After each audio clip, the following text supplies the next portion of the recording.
آیا ما سره د دې قدر شته دی؟ واقعا دا هدایت ما ته مهم دی.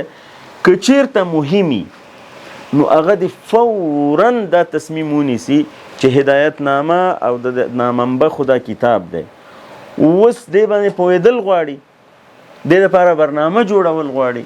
که یو انسان 40 کالو پورې، 50 کالو پورې، 60 کالو پورې، 80 کالو پورې دا توفیق ونه مومي چې د الله تعالی دا کتاب باندې ځان پوی کی، نو دې معنا دا ده چې اسې لګیا دی دا اهدنا الصراط المستقیم وای او خو داسې ډېر قصه کې نه دی، داسې ډېر ورته مهمه نه ده.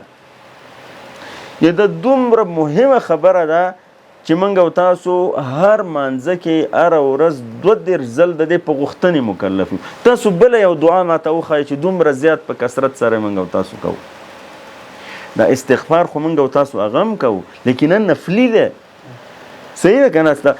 دا خو وجوبا د دې صورت ویلو نه پرته د سره مونځ شته نه، مونځ نشته. یعنی وجوبا موږ او تاسو نه دا مطلوبه ده چې هدایت وغواړو.